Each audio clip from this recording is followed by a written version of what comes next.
Hello guys, welcome to my channel. If Arc Raiders is not launching, crashing, freezing, or showing black screen after update, then follow these steps.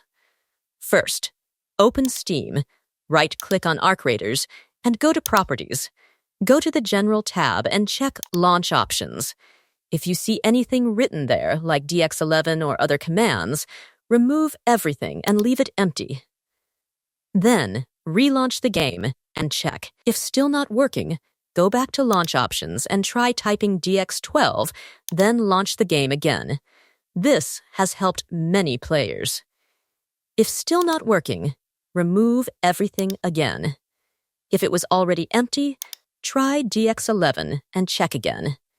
If the issue continues, perform a clean installation of your graphics driver.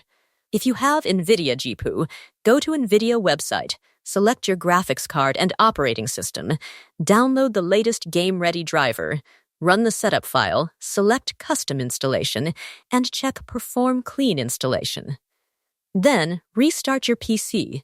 If you have AMD GPU, go to AMD website, select your graphics card, download latest driver, install it, restart your PC, and then check.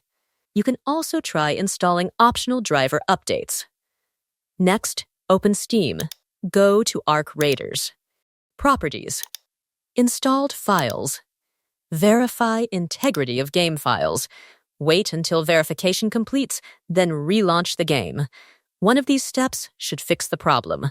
That's it. Please like, share, and subscribe.